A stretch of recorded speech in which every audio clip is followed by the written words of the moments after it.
towers.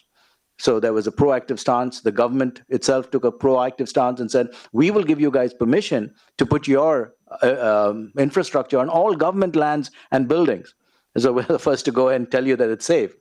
So that was an initiative. We had 24 IIT and IIC professors sign a document which says, listen, guys, it's safe, and send this to the government.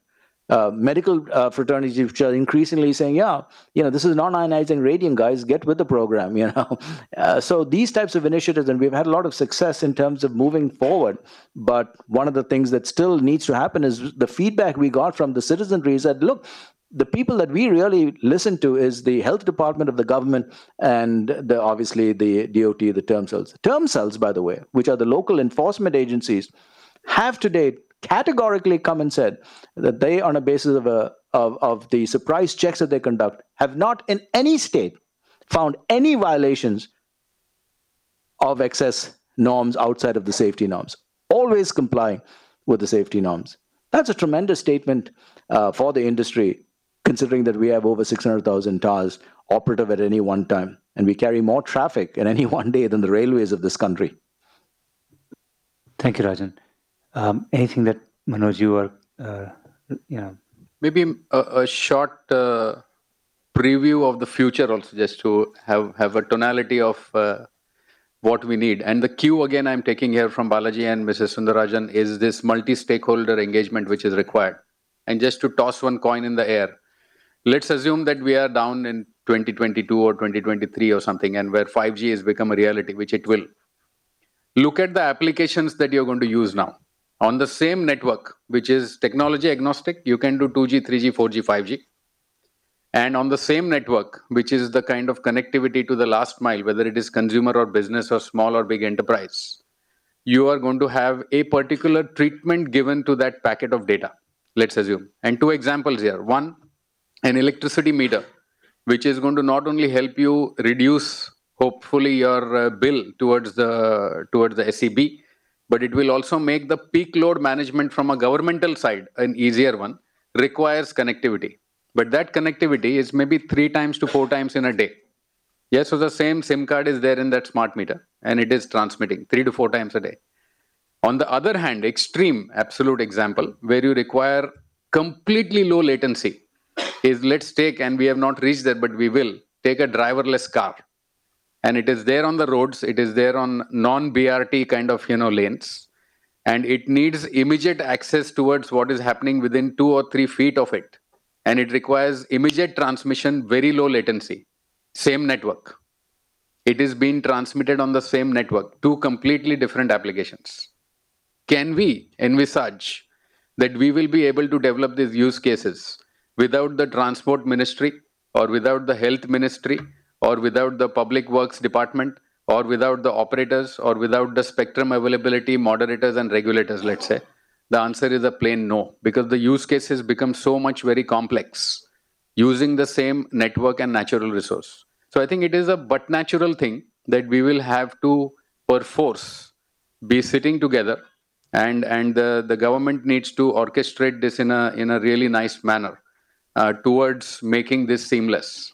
The same thing when you come to the consumer end, and I'll give you simpler examples, let's say, is when you're looking at a film, maybe it's a Bipasha Basu or a Shah Rukh Khan or whatever, it's now in 5-inch, 7-inch, 11-inch, 17-inch, 42-inch, and for some lucky of us, 100-inch, or ones who want to watch IPL in a theater, it is some 70 mm as we know. The content feed is same. The networks are completely different, and the devices, the network is same, and the devices are different. So all these renditions, which are pretty much not the future we are experiencing today, need to have a lot of multi-stakeholder interactions to make sure that everyone gets his own bit, pun intended, basically, that eventually it has to be transferred to the device which makes sense. So in that kind of scenario where I'm saying about 5G, we probably need much more interaction, and which is being made easy, now, because all of us are connected to each other with WhatsApps and emails and what have you. Just to leave that thought with you for the future. Any comments, ma'am, from your side before I just open it out for Q&A from the... okay. So we have about 20 minutes, so yeah, thanks. Mrs. Jain.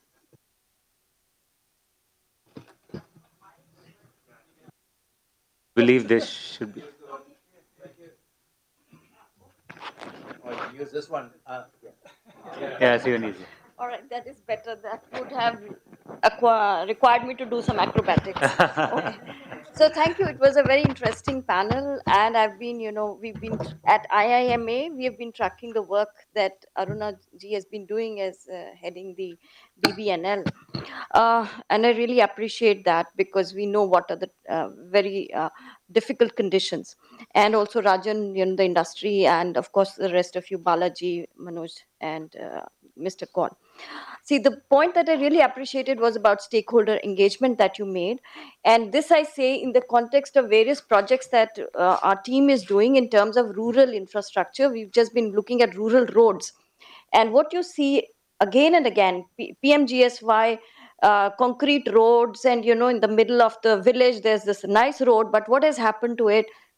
Degenerated, deteriorated to an extent you don't even recognize there was a road here. And this was the best technology, the best infrastructure we could have given.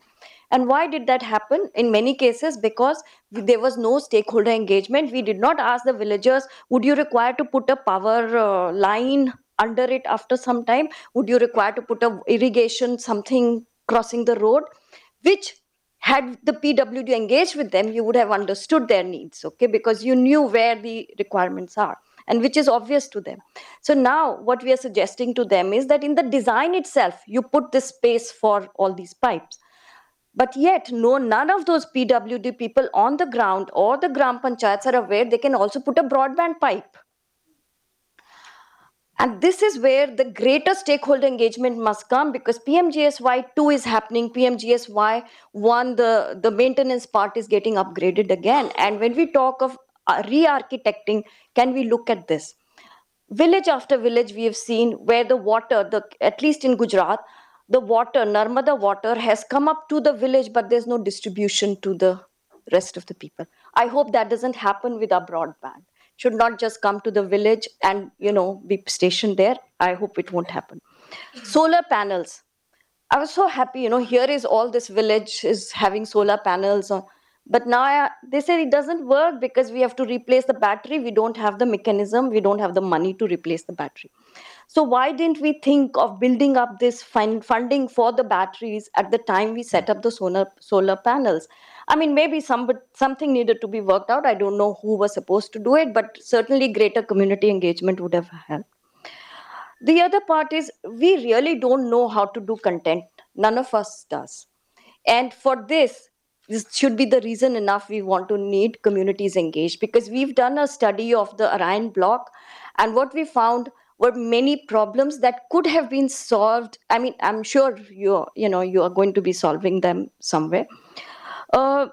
Again, e-gram in Gujarat, in many of the villages, we saw the satellite dishes and the computer and the infrastructure. We said, why is this center closed? They said, we don't have a village level entrepreneur because the first grant for village level entrepreneur, we have run out of money for it. And so while we have the hardware and the software, we don't have the peopleware for it. How? And this is about broadband. If we want to give all this facilities to people in the village, we'll have to think through the institutional mechanisms as well. It is not just about laying the infrastructure anymore.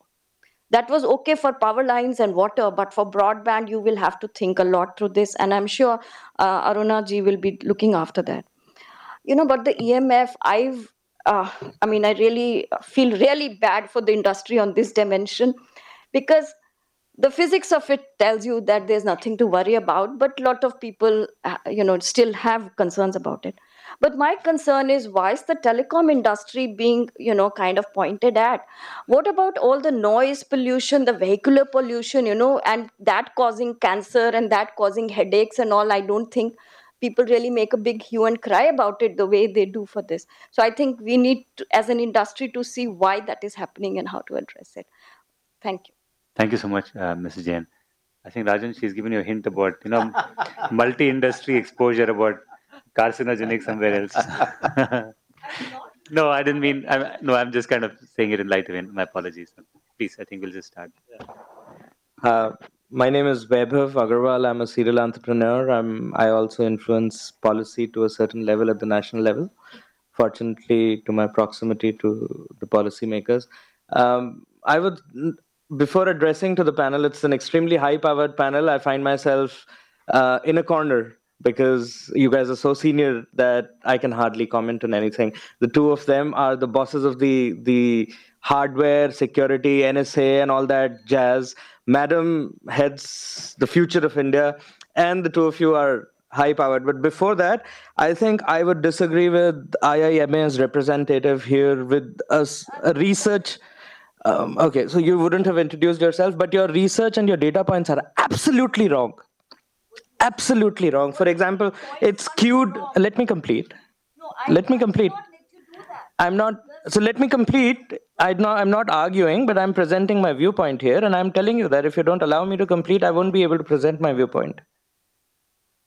So you said we don't know how to do content. I think you're absolutely misplaced. India is giving 60% of the international content today. That's the whole idea of IT outsourcing. You got to get your facts in place. Hang on. Hang on. I strongly object to how you are taking your views. Sure. My point, no, because this, you are making very strong statements which aren't corroborated by data. You yourself are talking. I'm saying content in the context of how do we give it to the village people? Come It's and all see. there. You're missing the CSR that the telecom operators spend a lot of money on. Cisco has a very big budget for government affairs and CSR. So you have missed out Ericsson going does to a lot of awareness campaigns in rural area. That's fine. I am not. And you know what kind of awareness campaigns do they do? I'm very well aware. Please understand that this is not about specific initiatives or projects. This is about large scale. This is about, let's go, when I've gone to the e-grams, can I give you the names Collectively, the private sector sitting on the panel in the last 5 financial years have spent close to 700 odd crores on CSR and awareness campaigns. Sure enough. I don't think that's the point. If I can just pitch in, ma'am. I don't think that was if I can the pitch point. in, please. Hello. Yeah, so I think Ma'am, I would like to support the ma'am over here. So, reason being, you will again face the same problem as we are facing in the educational sector.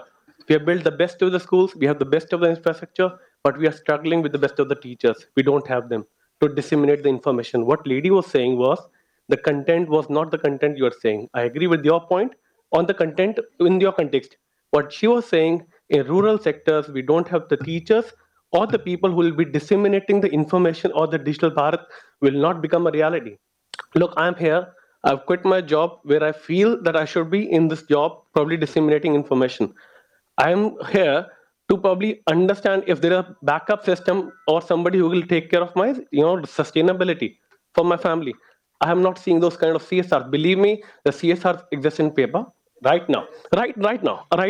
There's no proper channel. There are various funding things are happening. I will actually appreciate Mr. Sanjay Kaul's, point. I was attended the yesterday's entire conference. He's the only one who has probably come up with the digital literacy point. Of course, yesterday it was discussed, make in India or you say digital India. Till you don't have the skill, the entire thing will be again wonderful schools, wonderful universities, but no position on the world map. In the interest of time, I would like to place my point on the panel, and if there is a discontent, then I would be happy to take my point back happily, without getting into further in a discussion on that. But coming back to the panel, Manoj, there's an IPR transfer issue for the Elon Musk power bank thing. That is why India is considered to be 100 years back, and that is one of Madam's issues in rolling out NOFN technologically. In NOFM, Madam, I know that there are multiple agencies which are responsible for multiple last mile connectivity issues. So, for example, BBNL is laying down NOFN, but at the end of the day, if my guy cannot access internet banking, it's a failed project for 72,000 crores. It's taxpayers' money. And of course, contributed largely by the private sector together. Cisco and Ericsson both have excellent security equipments. I know Cisco has hardware firewalls and software firewalls, which can be plug and play very easily. For that matter, which can actually enable the cellular operators not to modify their networks for Maybe I just security request issues. in the fitness of time, because there are many people Yeah, who want to ask I'm questions. If you ending. just come to I the just point have another or- point. Yeah, please. And so I would perhaps like Cisco to throw light as and when possible that what are Cisco's or Ericsson's initiatives to help the government of India in the security, addressing the security issues, be it CSR, be it anywhere else. I mean, the government of India is ready to spend 72,000 crores and ready to give last mile connectivity to the rural sector, where we all will jump on it and start utilizing it free of charge, by the way. We Indians want everything for free, unfortunately. But and the moment last mile connectivity will happen, Google and Facebook, Google is a major stakeholder player in the industry, will jump on IoT, which is the next big thing. And how does the government plan to get the return on investment on the NOFN project, which is convergence actually? Any quick comments? Otherwise, yeah, we can all of them together. Yeah, that's a good idea. Yeah, yeah, please. Okay, may I come in?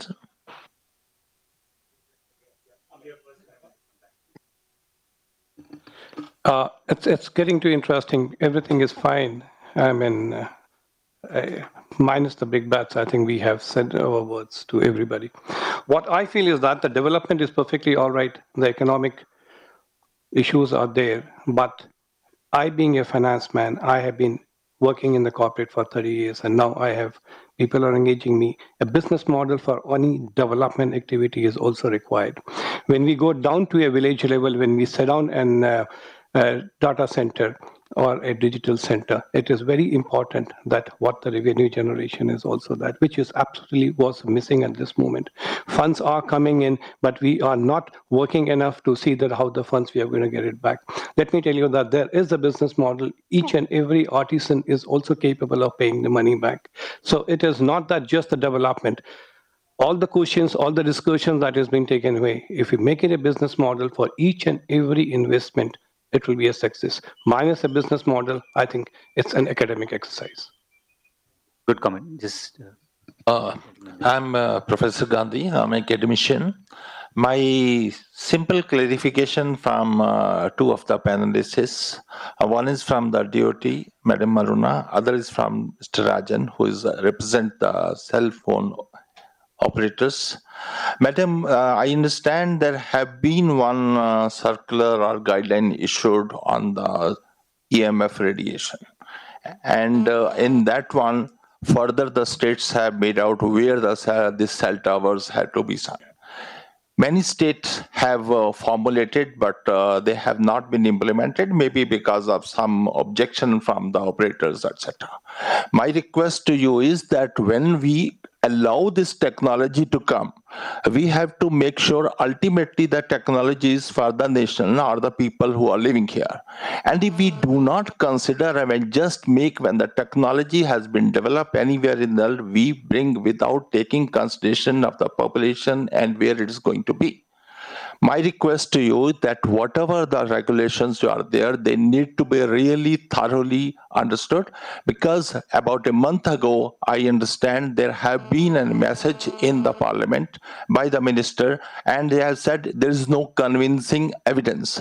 My request is that the word convincing needs to be really thought of. It is not that it means there is something is there, somebody is unable to put, but just enough research is there. Being an academician, I have done enough. My request is, when any technology, anything is for the public, we should have a proper study and then make out the regulations and then implement it through the state, as many of the people have said. That's my request. And second request is to Mr. Matthew, who represents the cell operators. He said the term cell is the responsibility. Can I tell you the term does not have any of its own equipment to measure the radiation. They do not know which equipment is capable of measuring the radiation. And in this situation, we have to depend upon the operators. Whatever they say, we have to operate. My request to the panelists is that we must have a quality monitoring system. One of the operator has told me the equipment which is really worth is cost about more than 30 lakhs and which nobody is ready to spend. When we are talking about the Make in India, we are talking about the health of our public. I think it's a small amount, and our organization, the government should consider and make sure that the properly monitoring is done.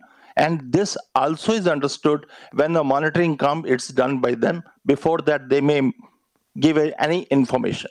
So unless we have an equipment which is well recognized and approved and operated by an independent person, this issue of RWA will go on coming. Thank you. Please come back in. Without my help.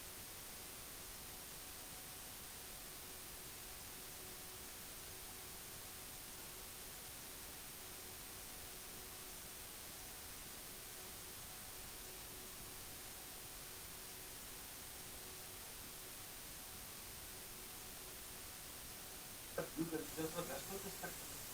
The persons are sitting on 40-year-old equipment using highly inefficient manner. Can't we do that? And if we do, there's enough spectrum we'll get out of it. We don't do. That's number one. And that must be the requirement for the industry to ask for. You have been pushing us a lot. But again, 5 megahertz, what we are doing, that's one. And that's 20 megahertz, nobody is doing anything at all. Why don't we do the Google? That's one. Second, we're on local. Excellent scheme, everything got delayed, but still I'm telling you, what's the problem there? The Trump contract is not going to work. Because I think the last point when we are trying to do that, so much of attenuation is coming and nobody is checking it. You put the equipment over there, they will just dump. I have seen the things, they dump the things over there without checking it, without doing anything. What we are going to do there? We are spending money, but nothing will come out unless these problems are there. I will talk to you later about all this. Ashok, and then we'll go back a couple of more. I just want to make a comment, it's not a question. Manoj did say, or he did talk about renewable energy to take care of BTS needs and so on and so forth. And he particularly talked about solar. For the record, I'd like to say that a lot of people think that solar energy is the panacea for all the power problems that we are having in the industry. In fact, about a year ago, the industry, COI and OSPI together had commissioned an independent consultant to look at all our cell sites. And would you believe it, that the consultant came back after studying the whole environment for a number of months. He says that out of the 5 lakh plus cell sites that he looked at, purely on a self-sustaining basis, there was a business case for only about 30,000. So that is the reality. And the reality is that whereas solar energy is very good and has been proven when it is done on a large scale, on a fragmented scale, it does not work. And I think the people who are making these decisions should know about it. We have shared this report with the government, but we haven't had much of a response. I thought I'd like to put it on record. Thank you, Ashok. Thank you, Chairperson. मेरा question नहीं है, मेरा observation है on the Manoj ji. You put up the application on renewable energy. Yes, recently have the solar energy. Why not extend the application solar energy systems in rural area? Storage system is there. Top technology available is there. Rather than the industrial corridor, agriculture corridor, 70% population rural areas. Panchayati Raj Sanstha is there. How to networking, broadbanding with the agriculture corridor. Agriculture. So unless the issue of climate change, renewable energy, and agriculture productivity. So broadband to be extended to agriculture sector. So the application of solar energy, application of rainwater harvesting, application of minor irrigation system extended to the agriculture productivity and agriculture corridor. Yeah, so I think it's wonderful to see the various efforts going on as far as providing access is concerned. At the same time, there are multiple things we must be looking at. One, of course, is digital literacy. How do you ensure that people are able to access the internet? They know how to access the internet. it is difficult sometimes to get to teach urban people what the internet is. I'm presuming the rural areas may be different, especially in different languages. I think the language barrier is also going to be very, very critical, because for most people who want to access the internet, they still have to type in English, even though the website may be in Hindi. One of the statistics we have is that only 10% of Indians can actually fluently speak English, whereas content online is 95% is English. It's the opposite for television. So how we are able to create content in Indian languages, and for whoever is going to produce that content, to ensure their businesses are sustainable, I think that's really going to be key for a lot of the efforts that are going to be done. Maybe just one last comment here, or maybe two, and then we'll just request the panelists to respond. The question is regarding the NFN. A lot of countries, government has rolled out the cyber backbone to support the cross-border proliferation. We are also doing it with the help of the USO fund. Now, BBN is there now. Whether it will act when you tariff, finally, whenever the network is ready, 1 year, 2 years down the line, you go to the districts and you go downhill in the blocks. So what is going to be the tariff model, the business model? Because the major expenditure still is in the last mile when you create that last mile after the fiber. So because this money has come from the contribution of the operators. So whether this will